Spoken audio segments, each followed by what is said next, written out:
games, more often than not, you do see people go through a period where they just aren't performing at the top level. But I would say with the top 16 already under his belt and the potential to go further, PNC might have well and truly shook that. Yeah, he is in with a little bit of a difficult time, I believe, in this series up against Blitzchung's pretty much full ag, pretty much just run riot through all the rest of his decks after the even Warlock was taken away. And this was a decision that PNC was still weighing up, I think about 5 minutes before this series started. I could hear him backstage going about, like, do I take the riskier play? I get a much bigger edge in what should be an unfavored lineup for me if I can win this ban strategy, but if it backfires, then I'm all but going to lose, just because it does give that extra edge to Blitzchung in a matchup where he's already favored. But let's jump into game one. PNC piloting the Hunter, and he has found Deathstalker Rexa off the tracking. Blitzchung will be on the Zoolock, a deck that we actually haven't seen much of in terms of on camera yesterday or in the top 16 in terms of lineups. Yeah, usually when we're seeing the aggressive decks being brought, Aggro Mage gets favored a little bit more highly at the moment, Odd Rogue in particular as well, just because people don't really want to take even Warlock out of their lineup. I think it's such a deck that's difficult to target. You're only ever in the worst case scenarios with even Warlock looking at like 40% matchups, maybe 35 in the truly miserable ones. And I believe it was Muzzy that said it yesterday after he managed to find a way to end up winning 3-2, beating down on Zoolock. He said something to the effect of, I don't know why people bring Zoo to tournaments, it just sucks. He does not like that deck at all. No. So it will be interesting to see how it plays out in Blitzchung's hands, and especially given that he has brought one of those aggressive lineups, which is his style. This is his ammo. His bread and butter is aggro. It's what he prefers to play. It's what he sticks to, even in metas where it's not necessarily the best types of decks. And it might be able to find a win against PNC's lineup, which is definitely on the slower side. I feel like Blitzchung has really nearly hit the nail exactly on the head. Maybe if he was to have brought this to even just a tour stop 1 week earlier at HCT Oslo, where we saw it was a little bit different due to it being last hero, but a lot of the aggressive lineups doing pretty well. Salty getting through to the top 8 with a somewhat aggressive lineup, I believe. Well, I could be wrong there. Just saying, getting right through to the finals with his very aggressive lineup as well. There's always a spot, I think, no matter what the meta, for the aggro lineups. But in this one, where Quest Rogue is a little bit less represented, even by PNC, one of the most prominent Quest Rogue players, full stop, not bringing it, you know that there's maybe a little bit of a blip in your strategy to bringing aggro. So Blitzchung sending all minions to the face and then tapping and using that Soul Infusion to buff up the Saronite Chain Gang. A little bit interesting with the ordering of all those. I wonder if there's anything PNC can read into, just with the fact that the tap and spell happen last with the attacks going first. Yeah, I mean, there's no real buffs in Zoo anymore. The abusive Sergeant days are, sadly, in my opinion, well and truly over. It's interesting because it just looks jarring, but it does. The ordering is fine. It does. And it's not like you're ever going to play Soulfire or anything like that. Yeah. There might have... Yeah, okay. So PNC's turn here. He's now weighing up a few options. You could develop that 5-5 alongside the 3-3 body that Stalker provides. But you also have the Houndmaster and the Flanking Strike at your disposal. Does anything stick out to you? Well, when your opponent has just basically done nothing in terms of immediate tempo on their turn 3, that tells you they really want to play something for probably full mana on the next turn. I think PNC probably has a pretty good read that this is Chain Gang coming down on the next turn, given that that was the Soul Infusion being played there, unless Blitzchung has a pretty miserable hand. And if you are expecting the Saronite Chain Gang, Houndmaster Shore is a lovely play. Only 5 attack on the board means it cannot be dealt with. And then next turn, you can go Terrascale Stalker, or you can go Flanking Strike and get that rush rolling to really start clearing up this board. The only downside of that being that if it was on the Doubling Imp rather than the Chain Gang, and that is found to be paired with the Soulfire, you can really get a good crackback. So I feel like that would have been a very high-risk, high-reward play for PNC, and he's probably taken a slightly safer line with the hand that he has. And I think what lets him do that is a couple of things. The Flanking Strike is still going to be useful on future turns. Those Witchwood Grizzlies are great against Zoo. Yeah. They're always going to end up having 8, 9, or even more health. And then, of course, the Deathstalker Rexa to follow all that up. Armor, board clear. It's a great position for PNC, and I do believe that a slightly safer play there makes a lot of sense. I guess it really comes down to if you believe that they could be doubling Imp, would they play just doubling Imp vanilla on turn 3 instead of going for the tap and buff to play a bigger one on turn 4? Which is a very difficult question to answer. It's not necessarily obvious at first glance. If you play doubling Imp earlier, you're more weak to the mind control tech in PNC's deck. You're more weak to it anyway here when you play it later, and you've buffed up the minions. A lot of thinking that had to be made there, and I think PNC just made the default fine play. Like you said, this play can't really go wrong. So if you're unsure, just make what you think is the safest play is usually a good bet. So PNC, a little bit to think through here. You can, of course, get that favorable trade in on one of the Saronite Chain Gangs, and the Stalker could clean up the Void Walker, but he could also pair it with the Flanking Strike to take rid of the other Chain Gang.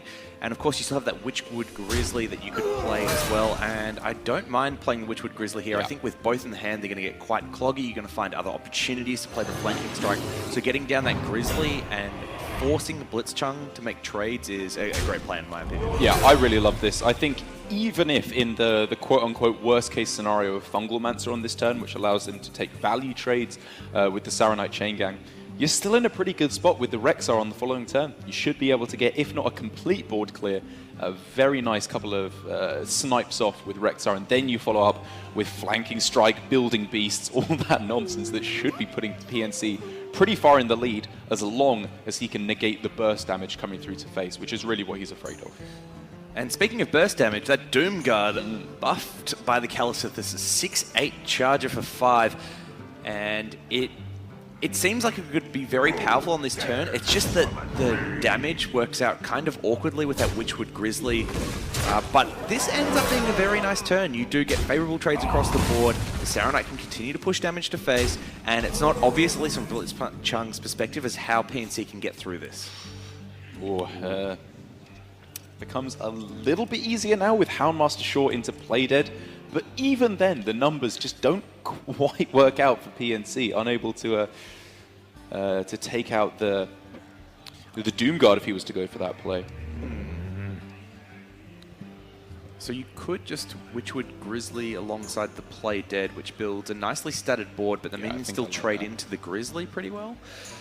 Your other option is to look at something like the Flanking Strike, and that way you can kill off the Chain Gang, but you do allow 6 damage to go face, and when you're then on 8, with no heal outside of the Deathstalker Rexar, that's a pretty scary position, so I would not be surprised at all to see that Grizzly come down. Yeah, I wouldn't either. I think the conclusion that PNC has come to at the same time as us is that if Houndmaster Shaw sticks on the board, the game is over. He's just won, because Blitzchung will never be able to stick a board, because he can build a beast, rush it in straight away every single turn. So this allows Blitzchung to put a lot more damage to face if he chooses to on this turn, and can even play it with the Despicable Dreadlord alongside it. It won't get any great value with the ping straight off the bat, but it is a high-statted minion. Will have the 5/6 stat line after being buffed by the Calisith, and that presents another scary board for PNC to deal with. Yeah, it would allow him to trade the Chain Gang into the Devilsaur, but then you need to start questioning yourself, am I just doing that because it looks quite tidy and neat, or is it still just best to push all the damage through to face? And I think Blitzchung has come into the conclusion here that he can't keep fighting away for board like this forever. He needs to be aggressively taking trades and pushing the damage to face. Now this is an interesting line, and one that was considered but maybe not obvious. And this is just getting those trades in and healing. You build the wider board, you have the numbers effectively, but you do delay going face a little bit longer. And Blitzchung feels with the way the last couple of turns have played out that he can actually do this. He can slow down for a turn, reload a bit, and then start shipping everything to face again. This opens up a lot of possibilities again now for PNC though, where we could see Houndmaster Shaw into Spider Bomb, you take the value trade with the Devilsaur into the Chain Gang, Spider Bomb into the Librarian, and then you get a 50-50 for a very good trade. We could just see Rexar on this turn is a perfectly fine play as well.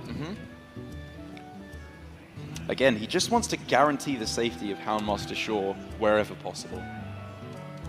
It's almost getting to the point, though, where if the Houndmaster Shaw is soaking up 6 damage, that might be what is needed to get him over the line anyway. So it then puts Blitzchung between a Darok and a hard place, where you either kill the Houndmaster Shaw and basically don't deal 6 damage to face, or you leave it up and then potentially PNC can just wipe your board over and over again with it. It's not actually so bad of a place to be in as people give it a rap for. Quite nice, actually. I'll take your word for it. So PNC does go with the Deathstalker Rexalan, and I really do like this. It does a great job of clearing down the board, and of course gets the hero power online as well as that armor, and allows for Houndmaster Shaw to generate a lot of extra value next turn. Yeah, I think for PNC, the fact that next turn he has Shaw into Flanking Strike just completely justifies this play of Deathstalker Rexar here. He does have a little bit of a choice now with that play. Ooh, there's a few options here now. Because if you were doing the Shaw Flanking Strike, you do have to consider whether you want to kill the Dreadlord versus smaller minions. But now he can even weigh up doing some shenanigans with the Stalker and the Egg alongside the Shaw and figuring out if there's trades that are better along that line. And I believe there are. Yeah, Spider Bomb and Terrascale isn't great on this turn because you only have a 1 in 3 to actually get the Dreadlord, which is what you really want. You get to make a beast beforehand, so you can try by making a beast first. If you get something fantastic for 6 or less mana, that can be your priority. But I feel like Spider-Woman to Terrascale just usually isn't powerful enough of a play. I think Houndmaster has to come down. Yeah, Houndmaster's always coming down. I think it's a little bit of a debate of whether or not you use the Stalker on the Egg versus using Flanking Strike. So the Stalker coming down creates more stats than Flanking Strike does. Yeah, even here, I wouldn't have hated to see, or I would have liked a consideration for Spider Bomb on this turn, because you could have taken a 50-50 to kill off the Despicable Dreadlord, which you really want to kill here, because it is going to do some major, major work. I guess Yeah, I think you might be right, because with the way it's looking now, the Dreadlord has a really good trade into that Shore and will ping off both it and the Stalker. But what else does Blitzchung have? And that Fungal Mancer, buffing the Dreadlord up to 7, putting that all to the face, then starts getting PNC very uncomfortable because his life total's looking dangerously low. He even has, I think, just an out for lethal on this turn if he wants to go for it. Soulfire tap into Doomguard on this turn, which I think with the Keleseth buff would be exact lethal. Probably a touch risky line given 14 cards are still in deck, Fair but enough. I like your optimism. It's worth considering. Starting off with the tap, he could still just go Soulfire face if he wanted to. Give himself a chance to take the game. Okay, so Flanking Strike now gets a really good hit in on the Dreadlord. So in that case, do you want to use your mana before then to go for Build-A-Beast first? Because then you have 3 mana. Tracking is useful to hit, I guess, Hunter's Mark, but also some of the other Death Rattle triggers would have been quite useful this turn, I think, as well, with the Spider Bomb. So I do like starting with the tracking there and seeing what can be found. It should be Hunter's Mark that's taken here. I'd expect that to be the case. Just because you can clear off an extra minion this turn, and with PNC's health being where it is, I can imagine he's interested in playing quite defensive.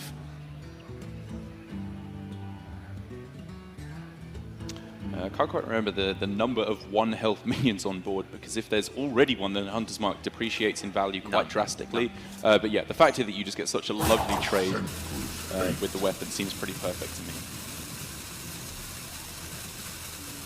So that will allow PNC to remove all but 3 damage on the board while continuing to develop himself. Can even put the Spider Bomb down here, which basically demands a trade.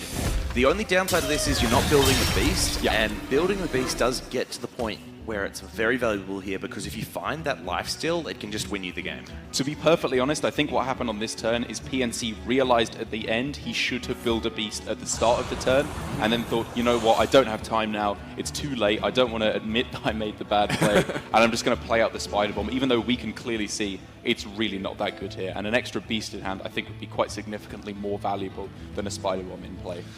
You say that, but it doesn't look like Blitzchung has great plays and actually needs to find a way to deal with Spider Bomb before developing some of these bigger threats.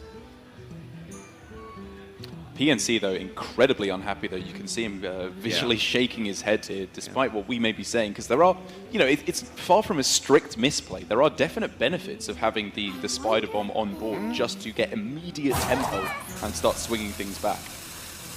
I think the thing that I would praise from PNC here is recognizing where he was at within the turn timer and then adjusting to maybe a not as good play, but still a good play. I agree. Based on what was left. What we commonly see with pros is they burn that rope down and then try and play everything in the last few seconds, and they might miss a card. And it continues to happen. It seems like every playoffs we see someone new doing it, and it's not necessarily people you would expect either. And here it is going to work out very nicely for Blitz, for PNC. The fact that he can clear off the entire board here and getting himself a very juicy looking Zombeast in the process as well. That should just be enough to lock this one up. Yeah, it's looking that way. So the Zombeast will trade into that 3-3 Imp. The Spider Bomb will do its spidery bomb thing, clearing off the Dreadlord, and the final 3 damage will be allocated to face. And if you're in Blitzchung's shoes, facing down a 5-3 lifesteal that cannot be targeted, for an opponent that's on 20 health, you kind of realize this game is well out of hand. Yeah, starting to slip out of his fingers, I think. Starting to. It's gone.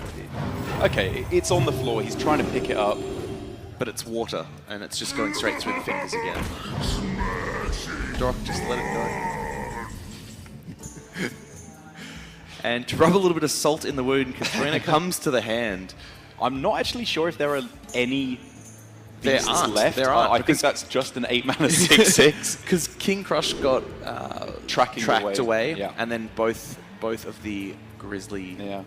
the Witchwood Grizzlies have been played. But, I mean, at this point, an 8-mana 6/6 would probably get the job done anyway. PNC wondering, is there any way that I lose here by playing Zombeast? Has he gone back in time and found Bouncing Blade or something like that? From metas gone by. Yeah, I don't know why that was the first card that popped into my head. That's a bit of an odd one. Not even the right class. Yeah, I agree, it was a very dumb thing to say.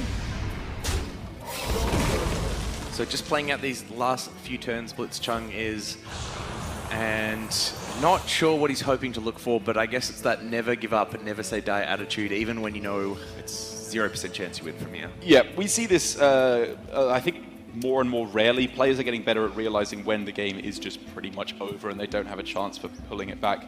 But Blitzchung here, like you said, he gets, I think, not enough screen time for how well respected of a player he is within Hong Kong and in the Asia-Pacific community in general. Getting a good run through the Hearthstone Global Games. I believe he was the anchor for Hong Kong going into it this year. I would imagine bolstered his tournament prowess, his ability to play comfortably on stage, which is always needed when you're playing in a tour stop like this. So Blitz knows it's all but over. Yeah. And I think this is a really big win for PNC. In the scheme of the series, this Hunter deck does feel like it's one that would be weaker to the more aggressive lineup. There's lots of things that can actually get in and under it, and you just have those games where the egg ends up being too slow even if you develop it on turn 4. Which is crazy to say, but absolutely true. And I think it's a huge, huge leg up for him in this series, and what's turning what would have been considered unfavorable even with the good ban strategy at the start into one that, yeah, this is very doable from here. Yeah, this is a very big win for PNC. The Malygos Druid, I suppose you could call somewhat an anti-aggro deck. It will definitely have a pretty good matchup, in my opinion, against the Odd Rogue and the Aggro Mage. The Zoo, despite what we've been hearing from a lot of the players, as you alluded to, Muzzy in particular, I think Zoo is still in a good spot in this matchup against Shudderwock Shaman. Actually, maybe not Shudderwock Shaman so much, that's not a great matchup. But against the Druid, that should be the aggro deck that Blitzchung actually needs to be taking down that Malygos Druid. So Katharina pulls out nothing, and Blitzchung pulls out a very good card, but something he needed about 6 turns ago. And that will be the concede, and a 1-0 lead to PNC. Still shaking his head, obviously upset about how one of those turns played out with the Deathstar Rexorca and playing Spider Bomb instead of as the Malygos Druid. And Blitzchung still needing to find a win with 3 aggressive decks. He's going to start with the Aggro Mage, and I believe this is the first I've actually seen or been able to cast in terms of series so far. Have you got to call one of the Aggro Magic Yeah, not many. It was definitely there was a lot of aggro that I was casting at HCT Oslo last week. It was a little bit different again due to being last hero standing.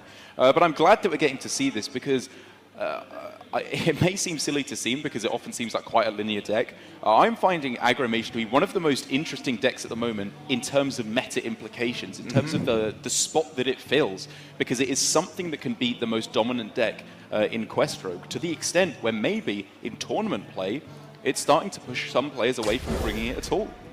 Exactly, and that's what we've seen in this tournament. A lot of people saying, I'm not bringing Quest Rogue because it makes my lineup targetable. One of the decks that targets it is this mage, and whenever I've seen it in the lineup so far, it's the deck that's been banned away. And that is one of the biggest differences between, we see a lot of players doing Death Rattle Hunter versus Quest Rogue. They are both very, very strong anti-aggro decks, but a lot of people are saying Death Rattle Hunter is actually favored versus the aggro mage because you have Candle Shot, Flanking Strike, all these powerful anti-aggro cards at the start, which Quest Rogue just can't hold a candle. Shot. Off the cuff. So Blitzchung, you can tell he's an aggro player through and through because he managed to find that turn 1 Mana Worm, and to rub salt in the wound, he's going to let the timer run out. On PNC side, the Glacial Shard is good at preventing some early damage and contesting the board here and there, but often lines up very awkwardly with the mage minions as they're all on 3 life. I have to be honest, I was expecting that to come down. It's not so simple against the druids and the rogues of this world where they have to actually attack with their face, because then I think that would be a pretty easy freeze the face so that the Mana Worm is forced to trade in. Obviously he's anticipating the hero power to come through, but because an extra card was kept there for Blitzchung in the Kirin Tor Mage, maybe that would lead PNC to believe it's an Arcanologist or a Sorcerer's Apprentice, which he would want to spend his mana on that turn. It definitely deserves a full turn's worth of thinking, because it was much closer than it may appear there. As we can see, it would have been pretty bad, because Ping would have just perfectly taken it out. But I love the consideration from PNC. Yeah, and you're weighing up things like it prevents 1 damage now, but it could prevent 3 or 4 more later. But things like Explosive Trap come out, Explosive Rune, come out, and it then takes 5 to face, which isn't very good. So a lot of things to consider there. And PNC hasn't found Keleseth on 2, and has gone back to shaking his head. Status quo. Yeah, I'm not good enough here. If I want to be a pro player, I've got to be drawing Keleseth on 2.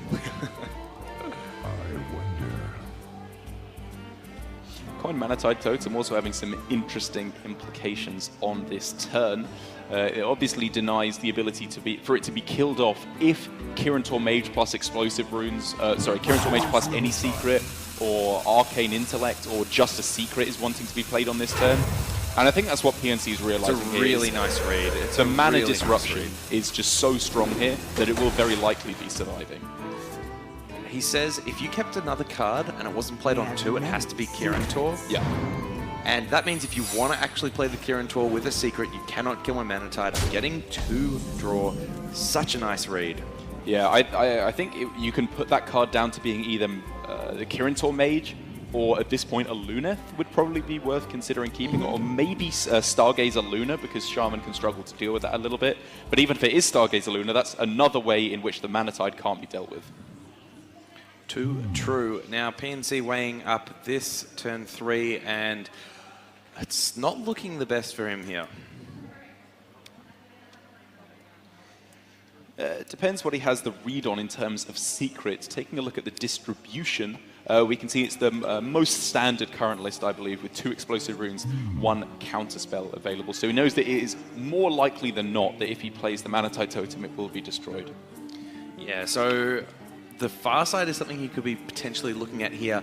And I think even though you know it's more likely to be Explosive Runes, it's a play I like anyway, just because it's one of those spells you don't mind if it gets caught by the counter spell. And then once you have guaranteed knowledge it's out of the way, you're free to use Volcanoes, Lightning Storms, and Healing Rains whenever you want. So if I'm in PNC's position, I'm expecting this to be Explosive Runes, and I'm playing Farsight. Chooses to go for the MC Tech, and I think a little bit punished for it. Yeah, just a really tough turn there for PNC, because Lightning Storm is obviously the quote-unquote best play. that you can go for, but it's so unlikely to work out because first of all you have to dodge the 1 in 3 counter spell, then you have to hit the 25% to actually kill them both off. So that's a little bit too risky. Mana Tide Totem, if you are expecting it to be explosive runes, well, so if you're expecting it to be explosive runes, like you said, you go Farsight. I think the fact that Mana, in this particular matchup, Mind Control Take is so unlikely to activate until you are a post-Aluneth board.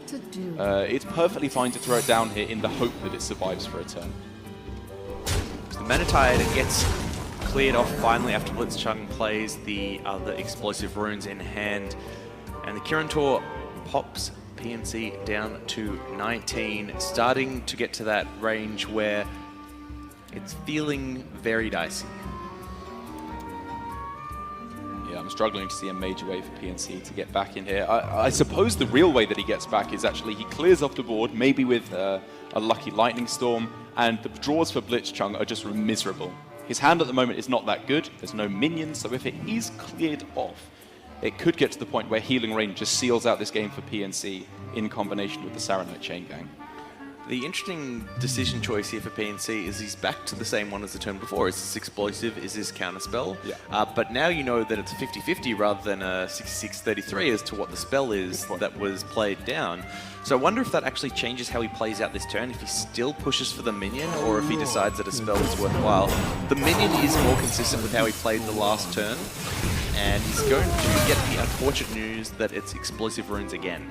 I wonder if it is a 50-50 because you know that it was explosive runes that was played, so if the other one was counterspell, you are then making the judgment that they would rather play explosive runes than counterspell, and he had already played the coin.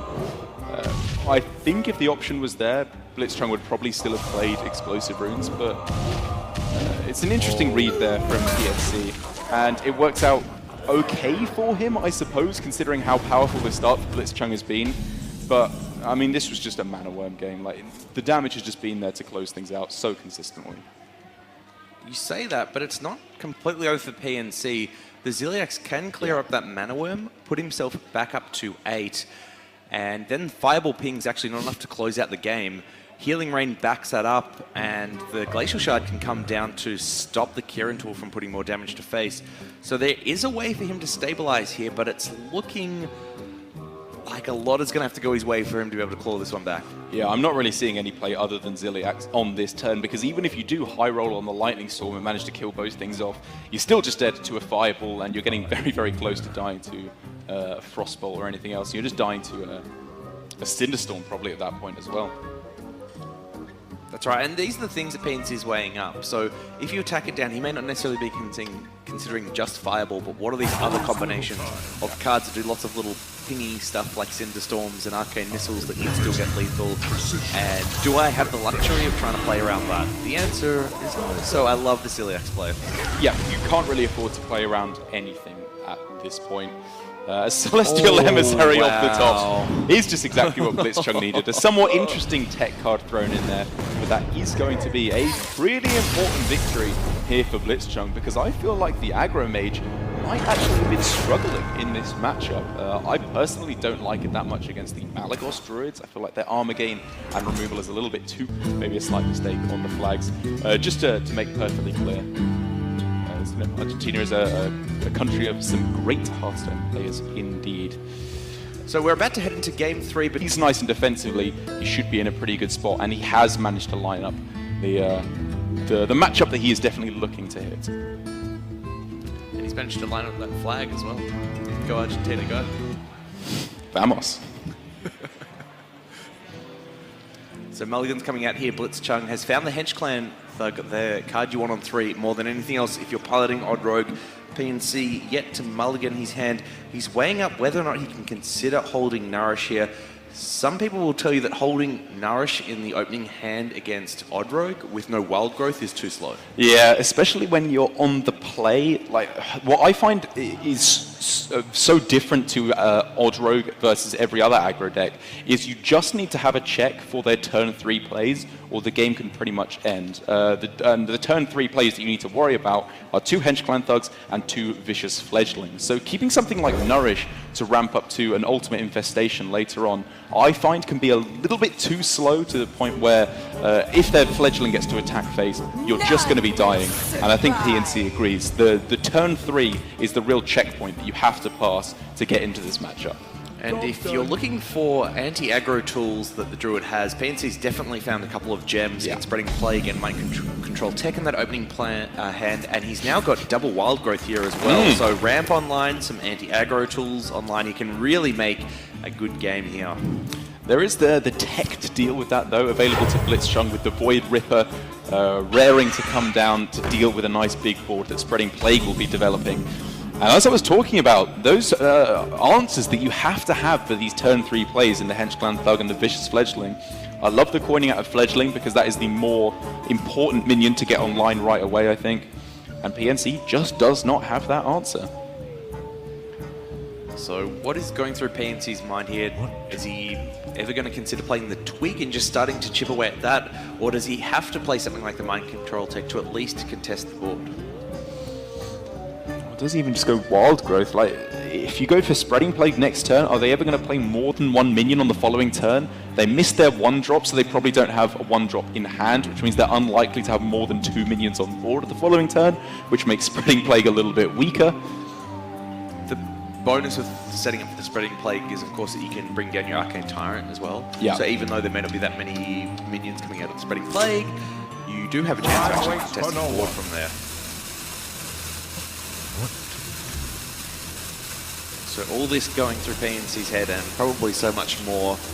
And it looks like the Wild Growth is the play of choice here. Hero Power is going to come out and going to face rather than trying to chip away at that Fledgling. This to me just shows how much respect he has for Vicious Fledgling. It might not feel that way at first glance, but I think what he is willing to do is throw away the Spreading Plague just against 1, maybe 2 minions here, because he has to stop this from connecting phase, or he will be locked out of the game.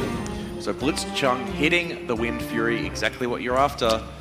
Second Wind Fury, not so good though. Living Spores and Shrouding Mist. Shrouding Mist would have a lot of appeal here because it prevents any type of swipe play off the top. Yeah, it's unlikely that PNC would, or I don't think there are any more answers you could get on 5 mana that you don't have access to before. I suppose Starfall actually for just sniping away this 1 Fledgling is a consideration that Blitzchung will definitely be accounting for. And you can just see on PNC's face how uncomfortable he is with this position. He does not want to be playing these decks against each other at all. And despite hitting double Wild Growth, still obviously feels like he's at a disadvantage. Yeah, this is just the power of Fledgling. Why it is in this deck, because we know it to be pretty abysmal in the mirror, in the aggro matchups, because a 3-mana 3/3 is not good enough fighting for tempo. But against the control decks where they don't have anything on board, you demand an answer. Sometimes you just get there, as we're seeing Blitzchung do here. So PNC visibly upset with how this has played out. Yeah. He may be looking at that naked Hench Clan Thug and thinking, if I'd put down the Mind Control Tech, it would stop this. Yeah. And as a result, Blitzchung's been able to develop it onto an empty board, and not only does PNC not have an answer for the Fledgling, he doesn't have an answer for the Thug now either. And these are 2 of those minions for the Odd Rogue that just scale up if you leave them untouched. So if he had gone for Mind Control Tech last turn, he would only have 5 mana, which means just Naked Tyrant or Twig of the World Tree is available on this turn, which neither of them feel particularly good.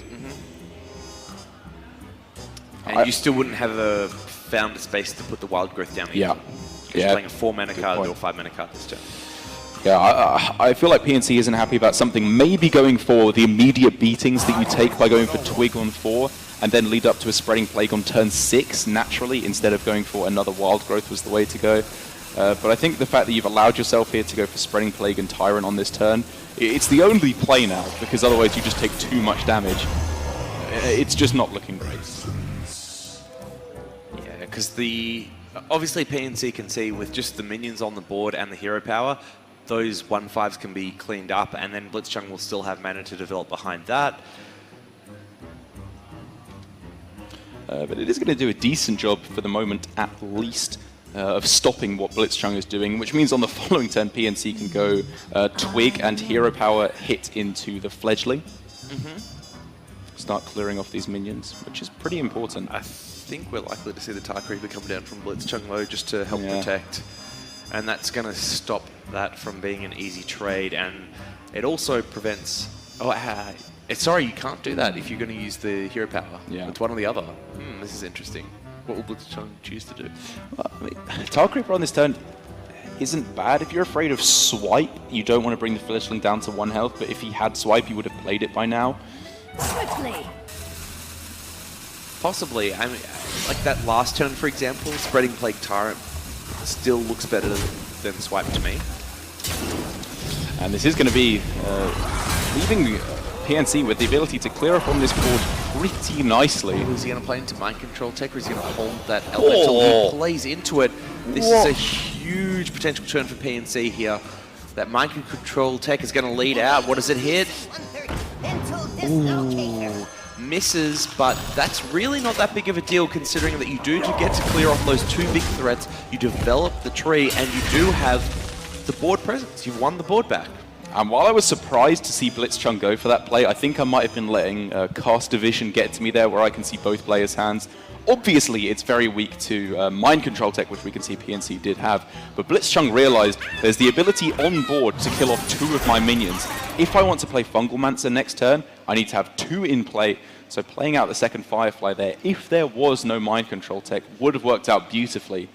But the punish for his play was there.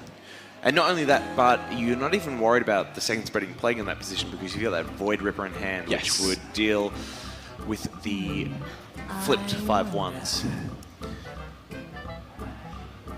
That damn Caster Vision. Gets me every time. So Blitzchung choosing to trade into the Elemental on board and then pushing the other one to face for 1 damage. And the Giggling Venter just finds a way to be annoying every single time it's drawn. It's just what it does best. I have to be honest, I have mixed feelings about the new Sura Noyo that is being introduced as the Paladin skin. Have you seen that? When did that get announced? There's an Annoyatron skin for Paladin that's coming out, and it's literally just a giant Annoyatron. That sounds awesome. No, it doesn't. Why not? It's so no one dislikes Annoyatron, right? Yes, they do! No. He's fun. He's like the life of the party, but they just dislike that he gets in the way of face. So if the Annoyatron is face, then it's the best of both worlds. Fair enough. I accept that comment. If I get to smack them every turn with my Odd Rogue, that sounds like a pretty good plan.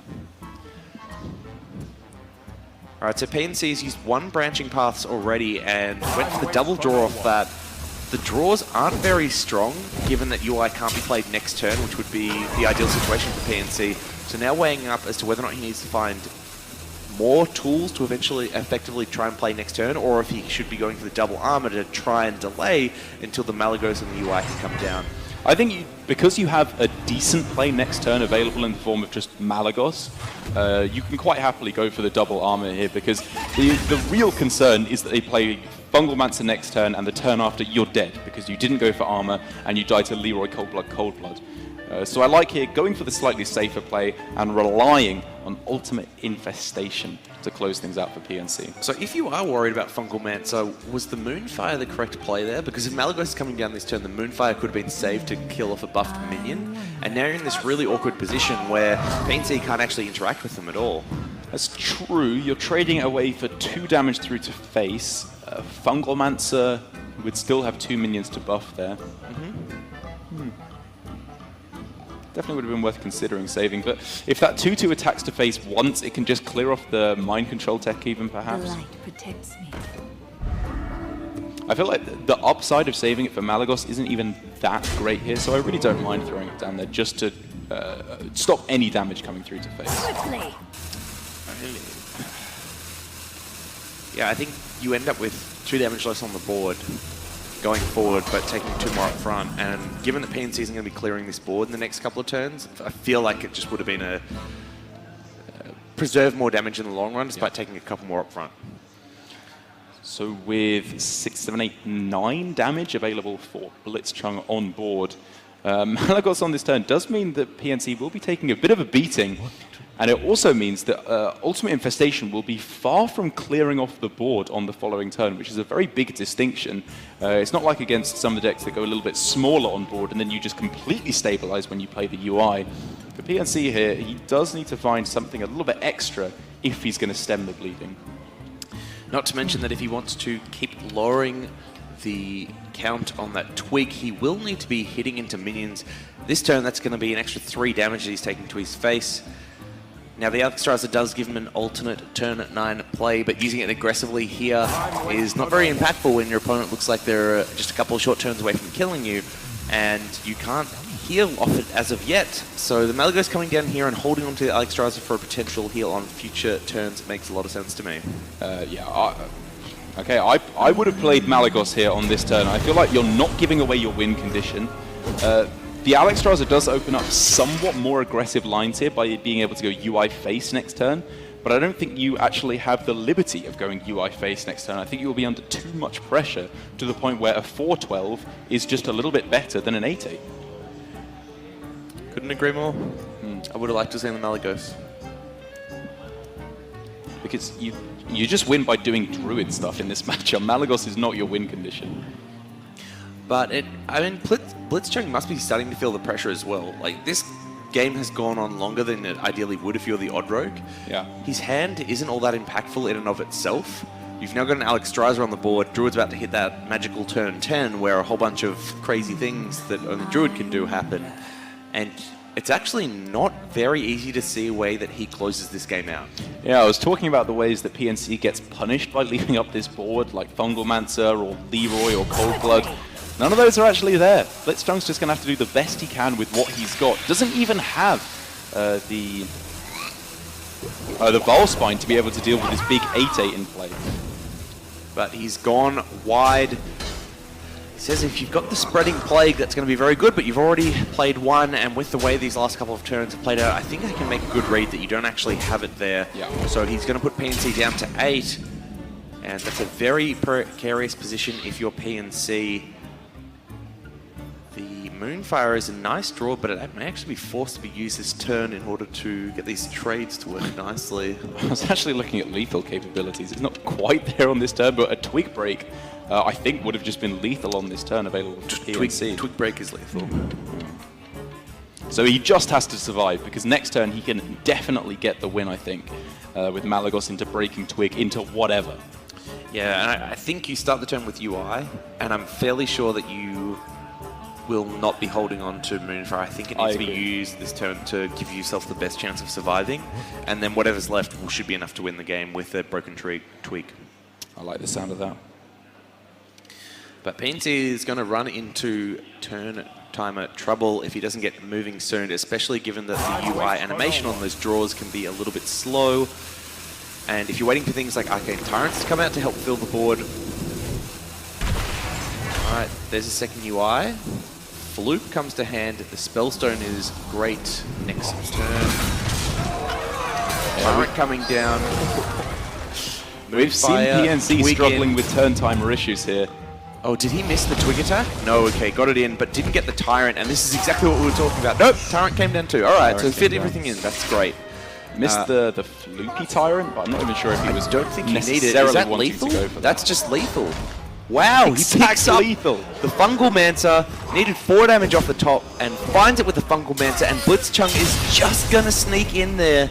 And PNC is going to be left wondering what could have been. You've got to wonder in a game where it ends up with exact lethal, you always have to think there was something that could have been done just to gain you one how intelligent and successful players in Hearthstone. I think for me there's a difference between something you always do and something you only do when you're down or nervous. Fair enough, yeah, that makes sense. So Blitzchung is going to have to find a win with this Zoolock, and if Muzzy had his way, that is not going to be possible because, in his opinion, not the best deck, one that shouldn't be brought to tournaments, but it does have a lot of game, and it's a deck that we do see perform very well on ladder over and over again. So PNC is by no means out of this, but it is going to be tough to bring it back from here. Blitzchunk's clearly struggling with the mulligan here. I would like to see a full mulligan personally, because going first, you really want to hit that Flame Imp up against Druid to really start hitting them as hard as you possibly can. And you obviously want to find Keleseths and Happy Ghouls as well. But Blitzchung there actually went with a full keep, it would seem.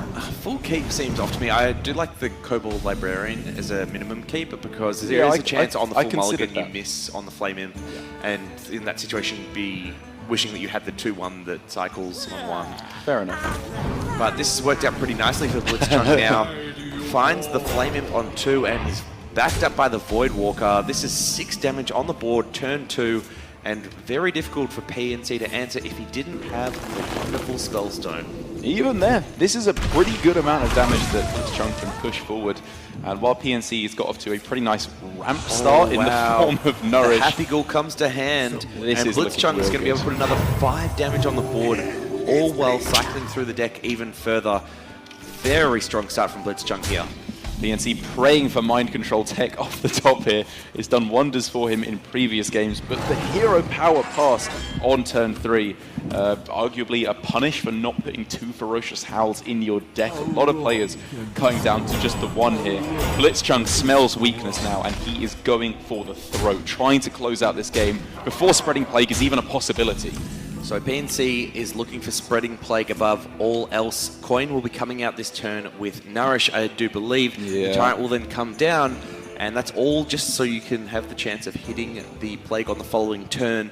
Is there anything else that you see that could possibly work for PNC in this situation? If you think Plague is your only out, you could say you could go for Branching Paths here to try and go for Coin Plague on the following turn, because that actually draws you a card. We could see 1 draw, 1 armor. I don't think it's quite so easy as a Snap Coin Nourish, because PNC is realizing he is in a truly desperate position here already on turn 4.